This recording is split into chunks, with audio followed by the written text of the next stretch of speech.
objectifs 4 à la suite, bien sûr. Mais avec quel thème ce soir? Eh bien, les voici. L'armement au Moyen-Âge. Le Nord dans la chanson. La carrière d'Omar Sy. Petit message d'ailleurs important à l'occasion de la fête du cinéma en ce moment.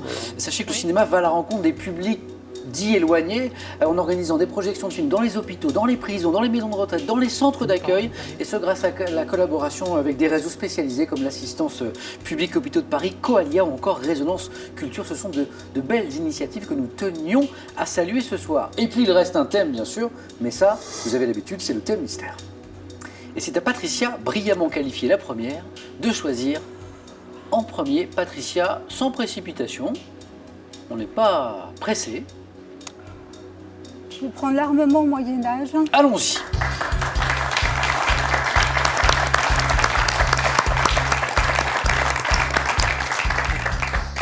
L'armement au Moyen-Âge, est-ce parce que vous aimez cette période ou parce que vous avez un tempérament belliqueux? Aucun des deux. C'est un peu par défaut. Spécialiste d'Agatha Christie, grande passionnée. Spécialiste, c'est peut-être un Enfin, grand vous mot, mais connaissez enfin, son voilà, œuvre, oui, j'ai un petit peu étudié.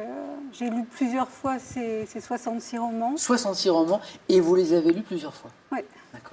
Qu'est-ce qui vous séduit à ce point? Alors, ce qui m'intéresse, c'est qu'en fait, elle a travaillé sur une très longue période, de 1920 à 1976. Donc, on voit vraiment l'évolution de la société anglaise. En creux, on voit l'évolution des mœurs de la société anglaise. C'est intéressant. D'accord. Donc, au-delà des intrigues Oui, en policières... plus, c'est vrai qu'il y a des intrigues qui sont intéressantes, mais on voit... Et c'est peut-être une société pour laquelle vous avez justement un intérêt particulier Oui, puis c'est intéressant. Elle a écrit une autobiographie, donc il y a eu plusieurs, mais elle, ça s'appelle une autobiographie. Donc en parallèle de voir un peu sa vie, il y a des petits messages et tout, c'est sympa. Intéressant. Ok. Voilà. Alors ça aurait été bien, 4 à la suite sur l'œuvre d'Agatha Christie, ça aurait été pas mal. Vous n'avez pas ça. Mais j'ai passé en magasin. Ah, quoique, c'est peut-être le thème mystère, mais ça, il fallait choisir. Patricia, l'armement au Moyen-Âge, êtes-vous prête? Je suis prête. Top, quelle arme longue de 4 à 6 mètres est devenue au Moyen-Âge l'arme favorite des tournois pour désarçonner l'adversaire?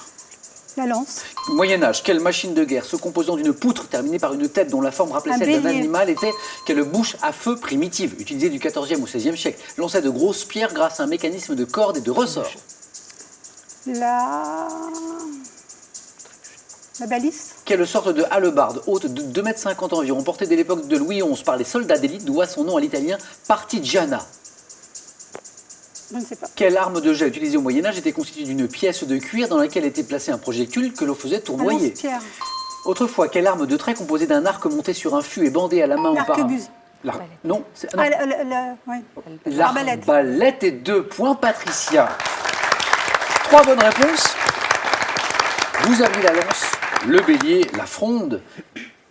Et cette bouche à feu primitive qui lançait de grosses pierres, en fait, c'était la bombarde. Ah oui. Et puis cette sorte de hallebarde qui doit son nom à l'italien partigiana, toujours l'armement au Moyen-Âge, c'était la pertuisane. Pertuisane. Exact. Patricia, bravo pour ces 2 points.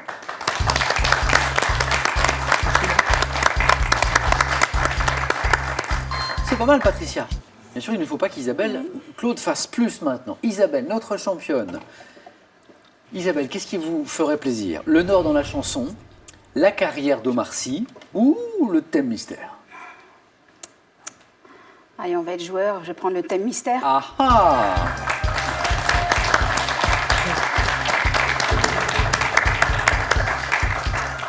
Que je vous révèle, bien sûr, tout de suite, le thème mystère, l'œuvre d'Agatha Christie. Bien sûr que non. L'eau et ses manifestations. D'accord. Qu'est-ce que vous en pensez? Ouf. Ouais, on va voir. L'eau et ses manifestations. On va voir ce qu'il y a comme question. Prête? Prête. Top. Quel nom porte la vapeur d'eau qui se dépose le matin ou la nuit en gouttelettes très fines dans la nature? La rosée. Quel mot arabe signifiant vallée ou fleuve désigne un cours d'eau temporaire caractéristique des régions arides telles que le Sahara? L'ergue. Quel mot gascon désigne la remontée brusque des eaux qui se produit sous la forme d'une déferlante, notamment dans l'estuaire de la Gironde? Remontée brusque. Oui. Je passe. Dans les régions froides, par quel mot inuit désigne-t-on la butte de terre soulevée par le gel des eaux infiltrées dans le sol? Je passe. Géographie, comment appelle-t-on la montée du niveau d'un cours d'eau due à des pluies abondantes? Quelle concrétion calcaire se forme à la voûte d'une grotte par l'évaporation des gouttes d'eau qui filtrent? La stalactite. Quel terme désignant la sinuosité que décrit un cours d'eau est issu du nom d'un fleuve de Phrygie? Méandre. Méandre. Le méandre, exactement. Tout à fait. 2 points pour Isabelle. Comme Patricia, 3 bonnes réponses. 2 points. Le mot arabe qui signifie vallée ou fleuve, c'est l'oued. À l'oued, oui, bien C'est sûr. l'oued. Vous m'avez dit le... L'ergue. L'ergue. Je suis partie. Le mot gascon qui désigne la brusque remontée des eaux, c'est le mascaret. Mascaré. Ouais. Je le sais, en Certains plus. surfent même Oui. sur cette vague. Tout à fait. Et dans les régions froides, ce mot inuit qui désigne la butte de terre soulevée par le gel, par le gonflement en fait des eaux infiltrées dans le sol, c'est le pingo. Pour les amateurs de mots croisés, pingo, P-I-N-G-O. Et 2 points pour Isabelle. Merci. Merci.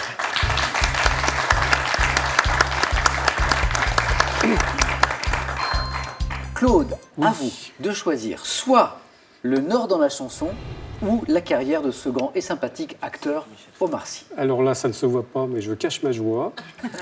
Donc, je vais prendre le Nord dans la chanson. Allons-y, le Nord dans la chanson. J'ai hésité. Je suis pas sûre. Claude, au moins 2 points pour rester dans la course. Et si vous faites 3, directement qualifié pour le face-à-face. Le Nord dans la chanson. Claude, on y va? On y va. Top en 1982, dans quelle chanson Pierre Bachelet célèbre-t-il le Nord de la France? Les corons. En 2011, de quelle ville du Nord constituant l'arrivée d'une célèbre classique cycliste, le nom figure-t-il dans le titre d'une chanson de Julien Doré? Roubaix. 1855, quelle berceuse du Nord est sous-titrée Le Canchon d'Ormoire? Mon petit caquin. En 1968, à quelle chanteuse interprète de Mélo Coton doit-on le titre Chronique du Nord? Je passe. Dans une chanson de 1967, quel chanteur pied noir déclare à propos des gens du Enrico Nord Macias. qu'ils n'ont? Quelle chanson du groupe Indochine a pour titre le nom d'une sous-préfecture du Nord réputée pour son carnaval? Dunkerque. Quelle chanson interprétée avec l'accent du Nord par Raoul de Gottsvarveld a pour thème les marées? Je passe. Quand la mer monte. Ah oui. Et 2 points aussi pour Claude. 4 bonnes réponses. Claude. Mais qui ne se sont pas enchaînés comme il aurait fallu. La berceuse du Nord, sous-titré Le Canchon d'Ormoire, vous m'avez dit Mon petit quinquin. C'est le petit Dommage, quinquin. parce que c'est un titre d'œuvre et c'est Le Petit Quinquin. La règle dure, mais c'est la règle. Et en 1968, à quelle chanteuse interprète de Mélo Coton doit-on le titre Chronique du Nord? C'était Colette Mani. Claude, vous êtes toujours dans la course. Très bien. Je vais devoir vous départager. Allez-y, Claude.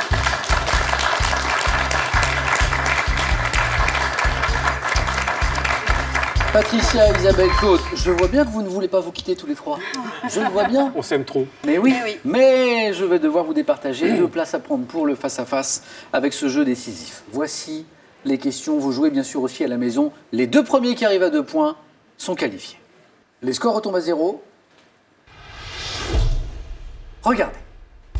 Que suis-je? Type d'aliment provenant généralement d'élevage, situé en Norvège, en Écosse, en Irlande. Isabelle Saumon fumé. est une bonne réponse.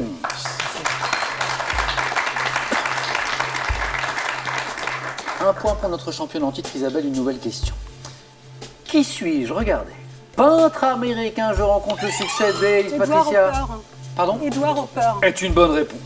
Edward Hopper. Un point pour Patricia. Que suis-je? Représentation graphique, j'indique les degrés de hiérarchie entre différentes personnes et donne une vision simple et claire de la répartition des postes. Graphique représentant la structure d'une entreprise. Graphique. Un organigramme. Un organigramme. C'est Claude qui a buzzé. Un organigramme. Et c'est une bonne réponse. C'est Claude qui a été le plus rapide. C'est bien ce que je disais, vous ne voulez pas vous quitter. Un point partout.